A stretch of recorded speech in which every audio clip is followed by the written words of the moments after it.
Good morning. I'm Kathy Dickman. I'm the celebration assistant for today, and Georgiana Schreier is the prayer chaplain. John is the host, John Dickman, and Leroy White is the co-host. I'd like to introduce our speaker and musician today. We are thrilled to have these guests. Reverend Linda Martella-Whitsett, her message is Take Up Your Bed and Walk.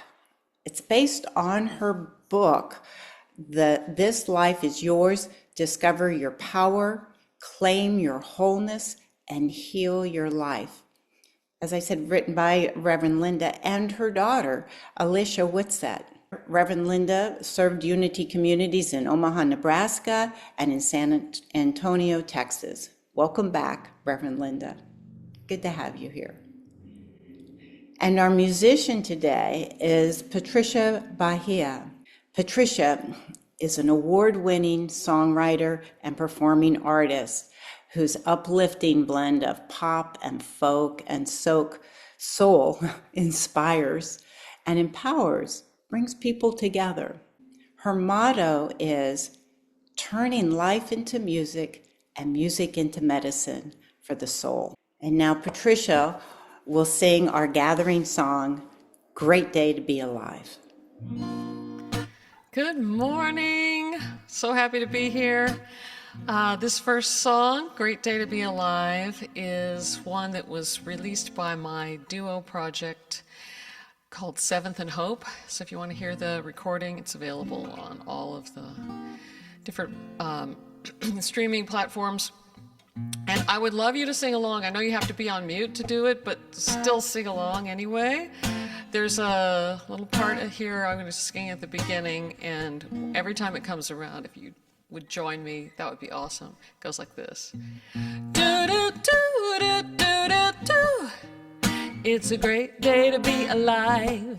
Do-do-do-do-do-do-do. It's a great day to be alive. Oh, got up on the bright side, nothing's gonna bring me down today. I'm talking to the mirror, say gotta get out of my own way. I'm on the edge of the beginning, I'm at the start of something new. I can see the silver lining, yeah, it's coming into view.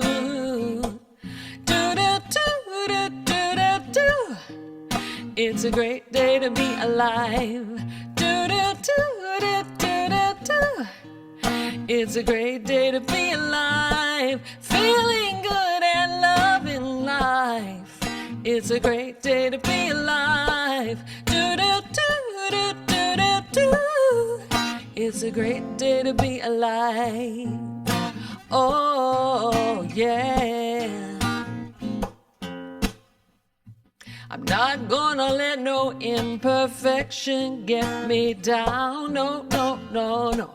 I'm not gonna Photoshop or filter any of me out. Oh, I'm happy in my skin, just being me, myself, and I open up my eyes to see that I am who I am, and it's more than alright. Woo!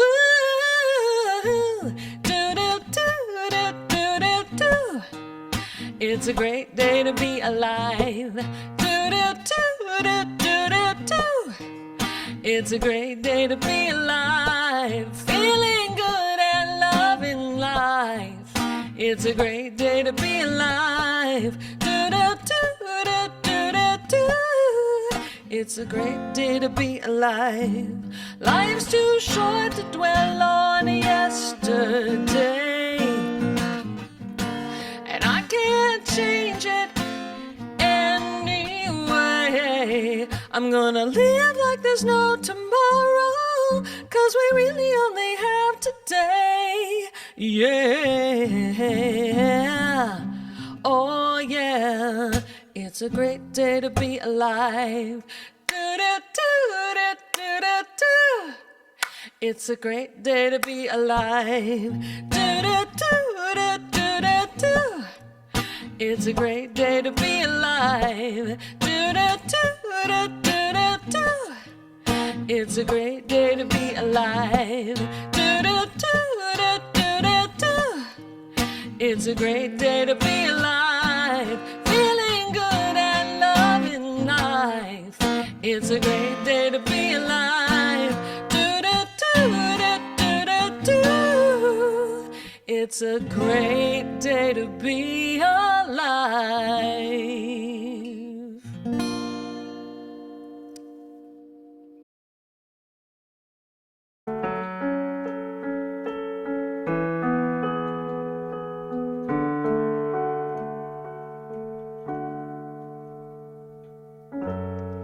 I can see that you've been hurting, and your world feels like it's spinning out of control. Pushing through the wind and the rain, you keep on searching, but it's so dark you can't see which way to go. You try so hard to hold it all together. You've been at the mercy of the changing winds forever. But who you really are was here before the start of time. You are not the storms that keep on rolling through your mind. You are the sky. You are the sky. Everything else is just the weather. Clouds roll by. The sun may hide for a while, but in the darkest night the stars still shine. And you are the sky.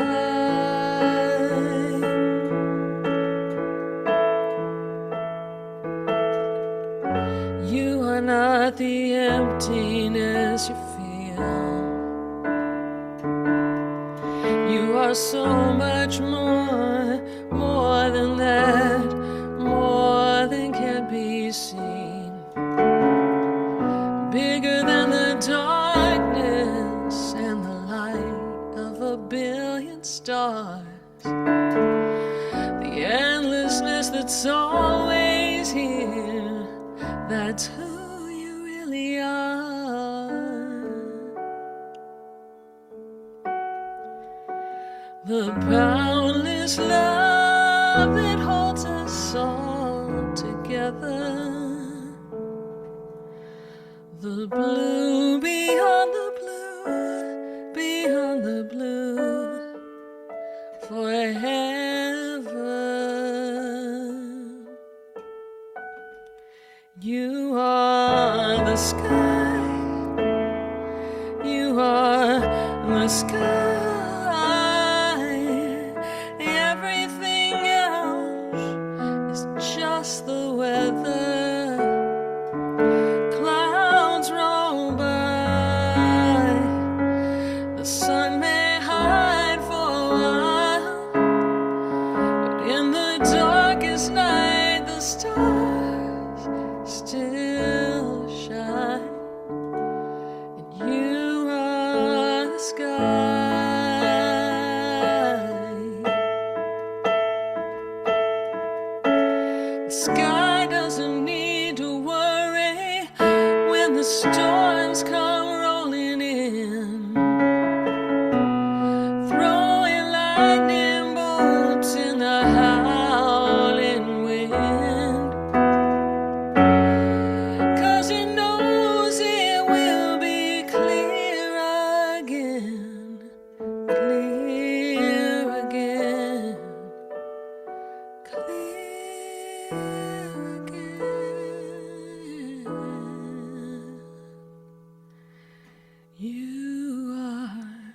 the sky.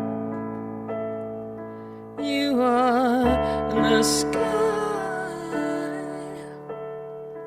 Everything else is just the weather. Clouds roll by. The sun may hide for a while, but in the darkest night the stars still shine. In the darkest night the stars still shine. In the darkest night the stars still shine.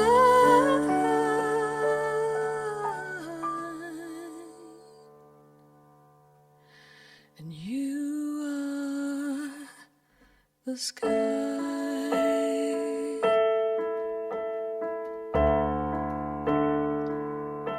You are the sky.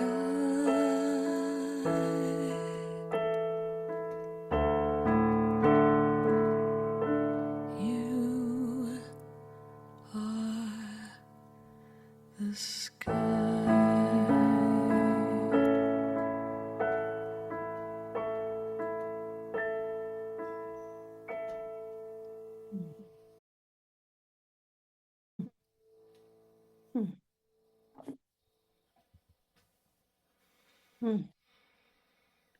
Ooh, Patricia, what a perfect metaphor. What a beautiful message to speak of the truth of our being, which is wholeness itself.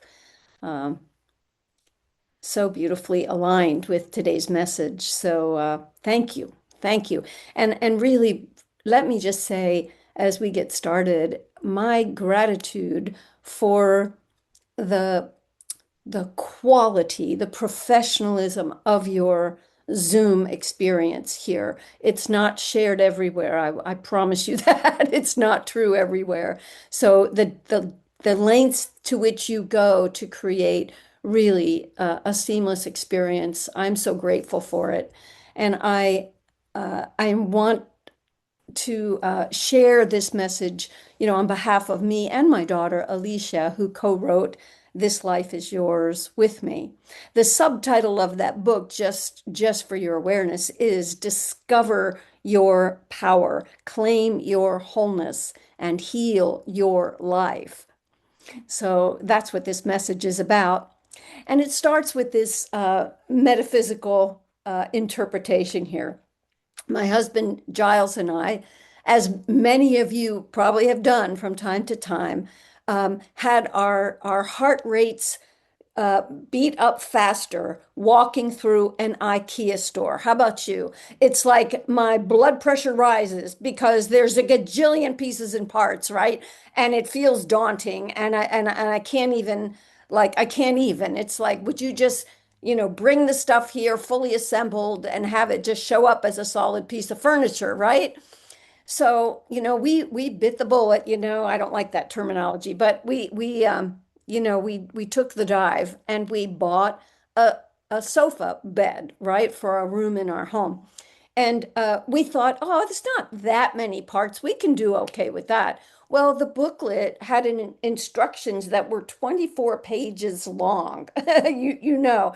So I had all the instruments, I mean, all the little, all the little screws and gadgets and stuff all lined up, made sure we had everything we needed. My husband, Giles, was assembling while I was describing what the instruction was, right? Page by page by page. We did very well up to somewhere around page 14 when he was trying to put something together that I had, directed, and it wasn't going on. It just wasn't working. And so I said, okay, stop, because we've made the mistake of pushing and ended up breaking something in the past. So I'm like, wait, stop, let's go back, right? And when we went back, what we noticed was the previous part he had put on upside down. Right? And you know as well as I do, don't you, that if we were to just proceed and kind of make it up as we went and got to the end of this thing, the image on the front cover is not what we would have ended up with. You know what I'm saying? It would have been different and non-functional. And you know, the metaphysician that I am, I had this laughing thought, and I said, I wonder what else is going on that's upside down. You know, and my daughter and I started thinking about this. The whole premise of our book is about upside down thinking, right? And there is really, in our opinion, and certainly my experience, a common to humanity upside down belief or thought. And it is this: I am only human. Just take that in. I am only human. I mean, we don't think that in a unity community, and all your affirmations, everything that we did up until this point this morning speaks to a whole different message than that. I understand. So I know I'm preaching to a choir, right? But I want us to take notice of where does that come from? And how are we still unconsciously, even as enlightened as we might be in unity understanding, how this upside down predominant idea continues to operate under the surface of consciousness, you know? Alicia and I are when we were writing this book, we were confronted with the messaging in the background that says something is missing, wrong, or broken about us or about our life. Now, Alicia was raised in unity. I've been in New Thought for many years, yet that subtle, unconscious messaging comes back as a refrain. You know, sometimes when I look in the mirror, it's there. You know what I'm saying, right? It's insidious, isn't it? It's endemic to our culture. We're set up with this primary message. No wonder we're working so hard in our own consciousness to dispel that upside down idea. You know, because let's just face it, the religions that most of us were raised in have told us not only is something wrong with us now, but we were actually born in sin, right? Even when we know better, we see the systems that are built upon this messaging, certainly in the West. You know, medicine, think about medicine. I mean, I laughingly went to a specialist years ago, and I was in the best physical shape of my life. Literally, I had been working on this. And I left that doctor's office feeling like I'm falling apart. That's the message that she gave me. She was determined to find something wrong with me. Now, that's not true in all cultures. And in fact, I'm very grateful for Western medicine. It helps a lot, and I use it judiciously, and I hope you do as well.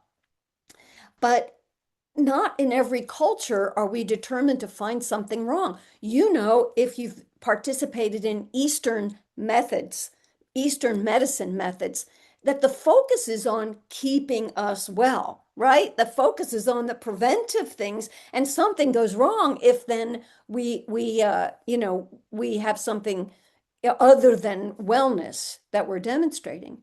Our penal system is the same way. Just imagine being in a culture that would gather a wrongdoer, you know, into the community instead of separating them away from the community, and would say to them, we know the truth about you.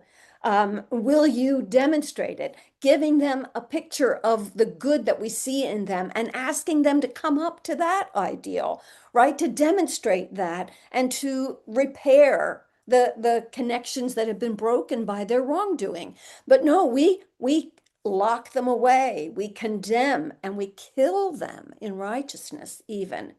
I mean, a totally upside down way of doing business. Now, here's the problem, and I'm not going to belabor this for much longer, but I want us to understand the insidiousness of this upside down idea. When I'm continuously inundated with messaging, there's a long-standing influence of the message of only human. Number one, we lower our vital energy, our own vibration, because this gets held as a dominant thought that reinforces itself. You know, we teach the law of mind action in unity.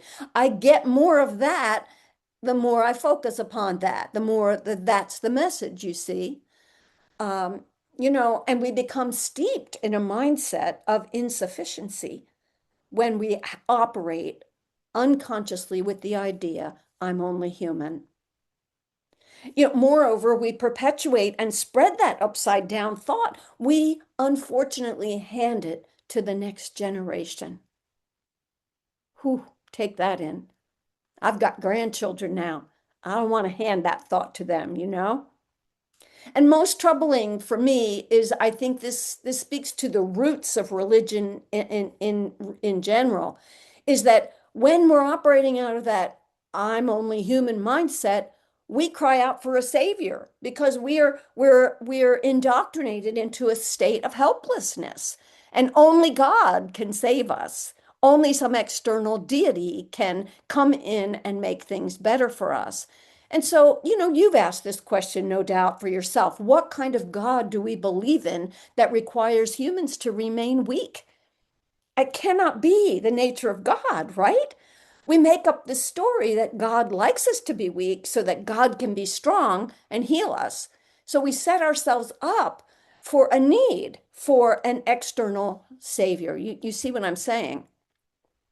And of course, again, in unity, we do not need that kind of God. We have dispelled the you know the mythology of that kind of a deity, even if it still maybe under the surface operates in some critical ways. And that's, I guess, why I want to bring that to conscious mind this morning, you see? Because the right side up is the message. You are divine. You're 100% human. Of course you are. And at the very same time, you are 100% divine. You are 100% physical, 100% spiritual. Do you understand that? And do you understand what that means to you? You know, to me, it means that when I reach the border of my seeming human limitations, there's more to me than this. There's more. It's a freeing teaching, right? I can spill out beyond the perception of myself as a contained and therefore limited human. So the subject of today's message is healing. In the broadest sense, healing refers to shifting awareness, an expansion of consciousness, right? Going from upside down thinking to right side up. So anytime that I'm correcting my, as Charles Fillmore would call them, errant thoughts, anytime I do that, I am healing. And so the question is how to heal. Well, again, if we're not relying on an external deity to swoop in and make things all better, how we heal is to claim the principle. Claim the principle of wholeness. Claim the principle of life, of plenty, of power, of whatever principle. But let's today call it wholeness. 100% human, 100% divine, constituting whole. And healing is therefore reclaiming my full humanity and divinity. You know, it's not becoming whole. There's a lot of prayers you hear saying, you know, I want to return to wholeness. But what we want to return is our awareness. The wholeness, just like the beautiful message of you are the sky, right? You are wholeness. And when the sky is clouded over, when those thunderbolts are coming, it's easy to misperceive and to say that I am that phenomenon, that weather. But no, I am the sky. I am that. I am that wholeness of being. And so my work in healing is to know that, to know this, to tell my human self about my divine capacity. Healing, therefore, is realizing that we cannot separate ourselves into pieces and parts. We're not Kentucky Fried Chicken after all, right? We're not. And so the question is, where does that healing happen? Because clinging to a God out there, we're looking for an external salvation. But when we know that we are 100% human, 100% divine, we can learn about our spiritual capacities that can be expressed in our human conditions, you see? And so, therefore, instead of healing happening to me, I heal when I begin to claim and live by the principle of wholeness. So, I have so many wonderful accounts of beloved friends and even my own experience of utilizing the principle of wholeness during unwanted conditions, right? They could be physical illness, it could be, a prosperity issue, whatever the issue is that I want to address and to correct my own understanding of, you see. Here's an example. I have a friend who was diagnosed with multiple sclerosis. And what he experienced with that was a fear, of course, and a worry about becoming so incapacitated that he wouldn't be able to help to raise his two young sons, right? And so his work was determinedly to recognize that God is the source of wholeness. And our friend devoted some time in meditation and daily study to the nature of wholeness. He thought about the fullness of life and the capacity for well-being that exists outside of our conditioning, you see. He studied the principle and he started to realize that the principle of wholeness can be realized every morning when I wake up, to be responsive to the needs of my body and my life this very day, right? And, even if he couldn't get out of the bed that day, if his legs weren't working that day, it didn't mean that he didn't have something to offer, that he didn't have life to express, you see. And so he started to look at how his life was not limited to a diagnosis, that he could actually thrive no matter the conditions of the present moment. And, not surprisingly, in time, he started to notice longer stretches during which he could feel absolutely well because he was conditioning his consciousness to the right side up idea. I am a divine human. I am a spiritual human, you see. So, we all have this capacity in us, don't we, to become masterful in using our capacities, our 12 powers, those principles that are equal to God, what God is, right? And to know that especially in times of unwanted conditions, that we can find that power within us is able to be expressed as a remedy to what we're experiencing in our physical life. You see, Jesus did this so beautifully. And Jesus sort of really did demonstrate his full humanity and full divinity. Just think about a scene with a person standing in front of him, asking, begging Jesus, heal me, right? Nowhere did Jesus say, I will heal you. Nowhere. It's not even written between the lines, friends. Jesus was the healing power personified in that moment, just as you and I are capable of being for ourselves or when we're standing with someone else. Jesus instead stood as a whole being, fully human. His physicality was evident, right?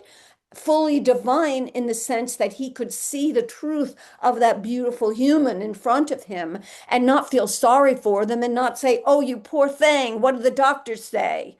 He didn't succumb to the story. He didn't join them in the story of how awful this is. No, he saw clear through to the divine human that he was beholding there.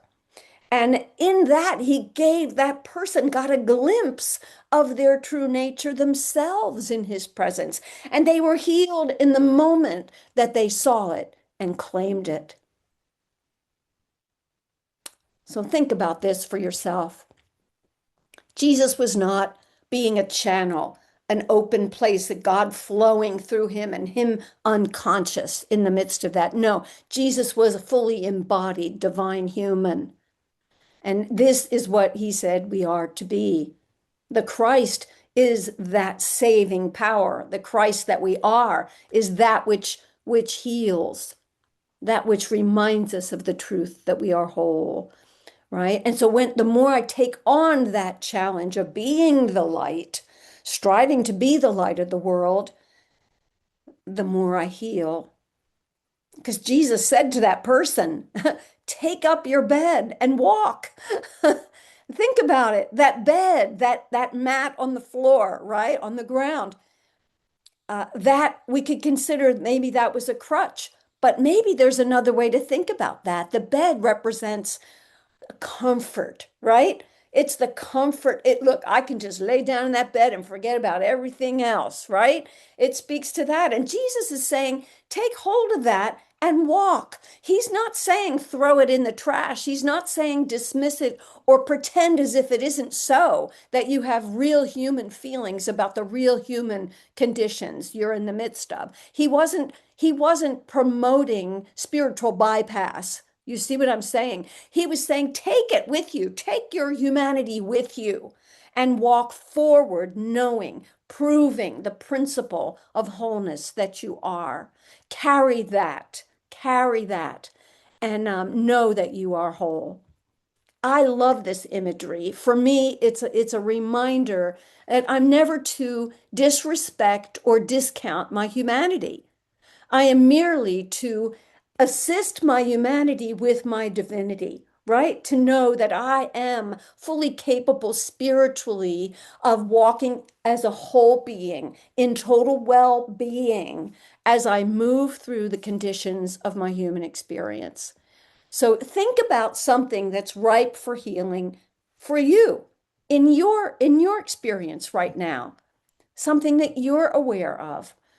And think about the things you might have even said, like, I've tried everything. I've tried everything to make this better.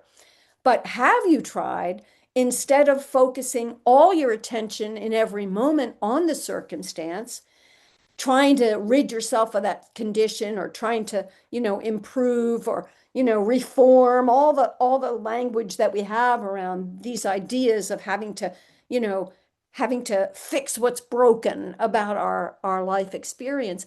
Instead, what if we are to know that right in the midst of illness, I am whole.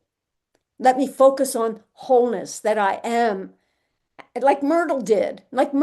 She focused on life, and she supported life with her practice, you see. What if in times of disharmony, I turn my mind to harmony and I harmonize my own thoughts, right, about the situation?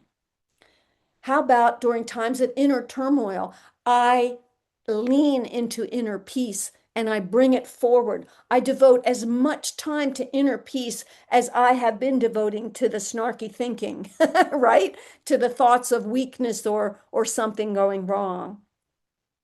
And of course, practicing a principle doesn't mean sticking my head in the sand, pretending that things are not the way they are, right?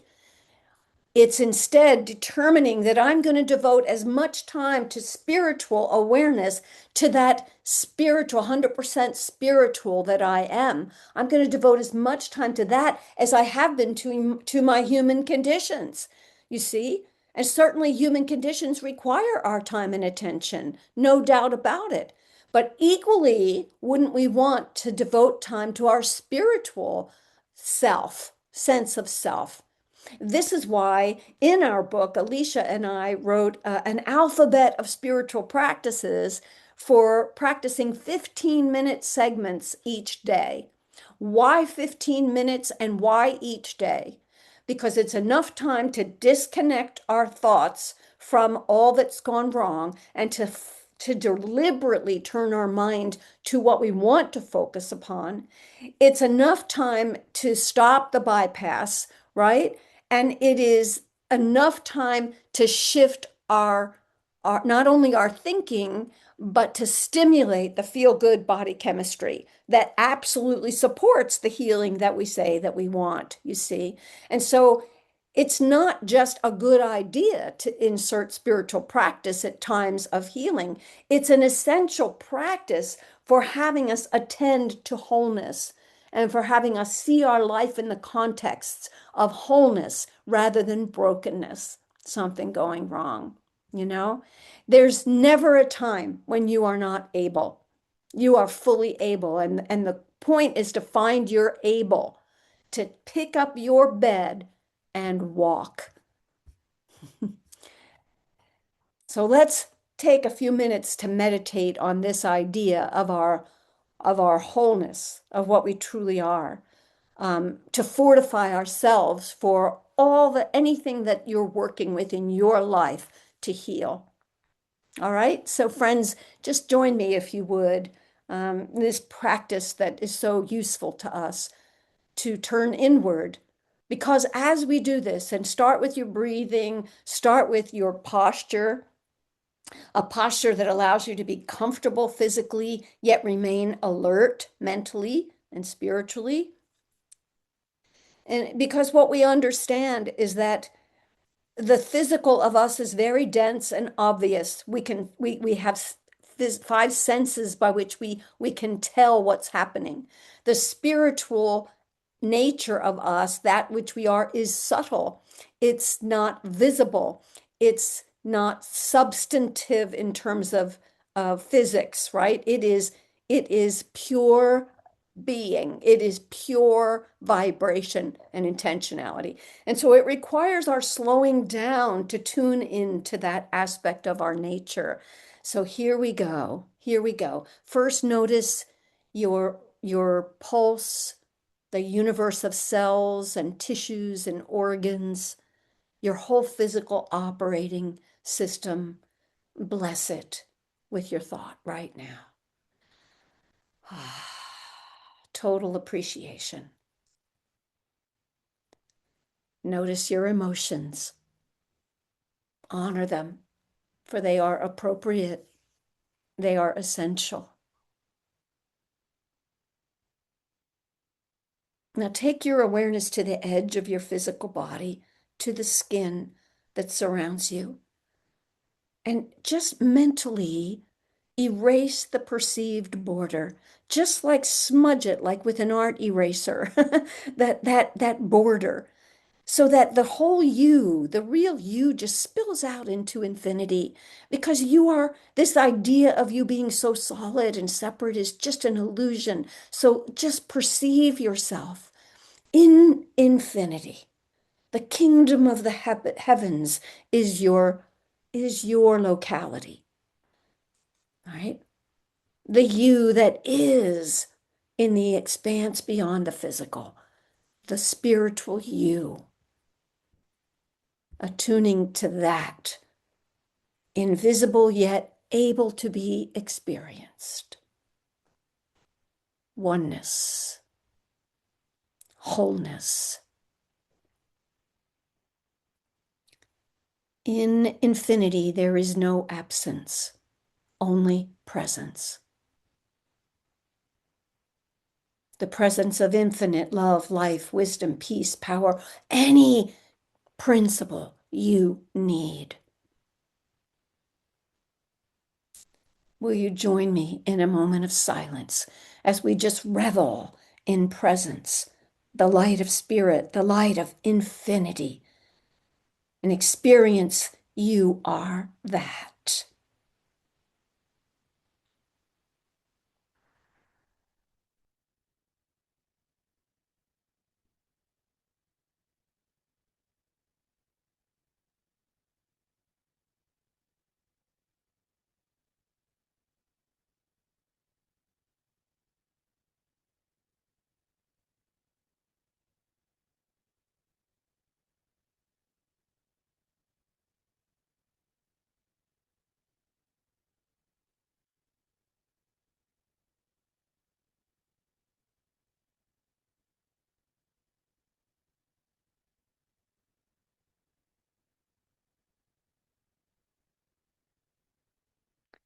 centered in infinity, in an understanding of your divine identity right here and now. Look upon your physical being and your body of human experience. Turn on the light of healing love, the adjusting power of order, intuitive wisdom, and any principle you need for today. Bathe in infinite wholeness, in oneness, in well-being. And remind yourself, I am whole.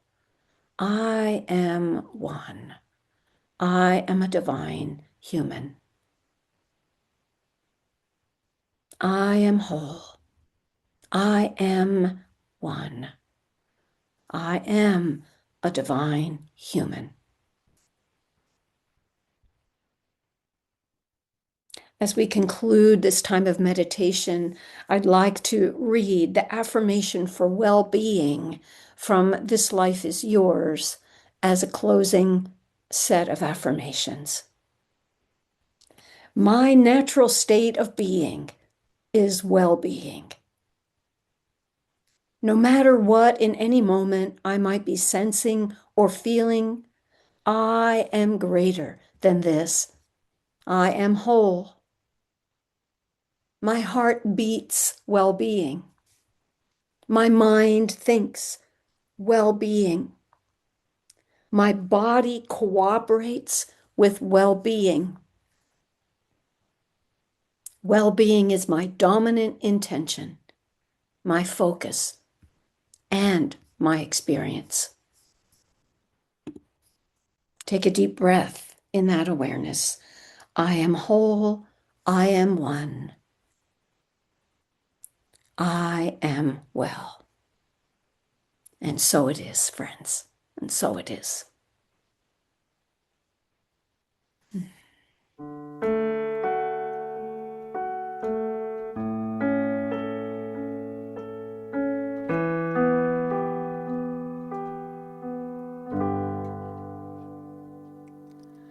Center down,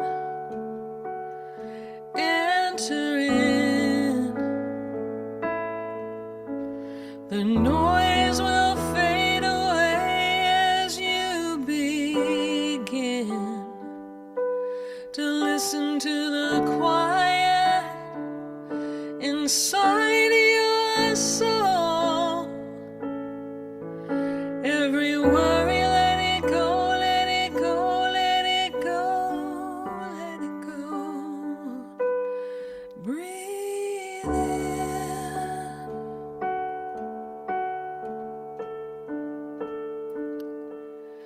Breathe out.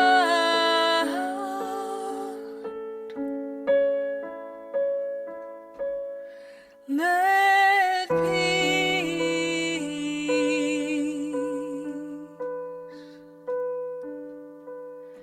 be now.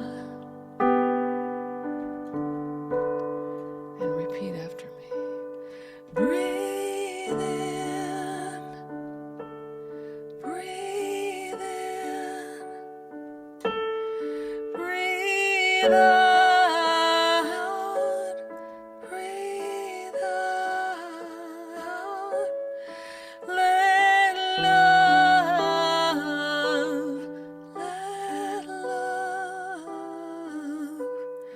be now. Be now. Embrace yourself for all you are, and listen to the truth inside your heart.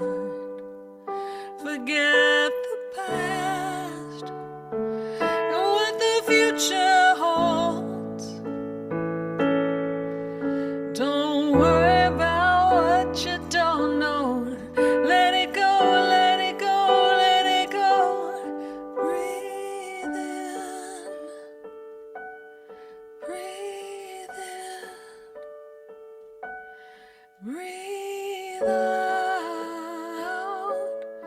breathe out, let joy be known, be known. Breathe in, breathe in, breathe out, breathe out. Let hope, let hope be known, be known. Breathe in, breathe in, breathe out, breathe out. Let love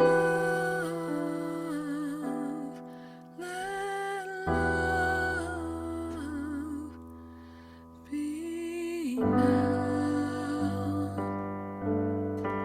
be known.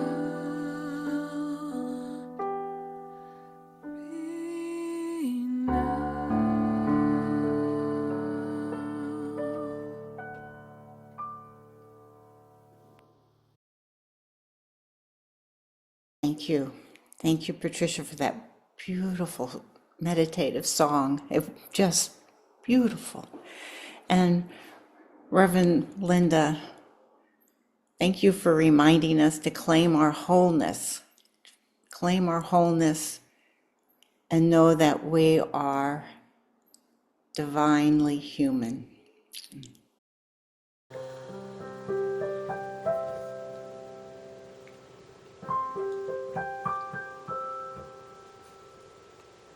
Let there be peace on earth, and let it begin with me. Let there be peace on earth, the peace that was meant to be. With God as creator, family all are we. Let us walk with each other.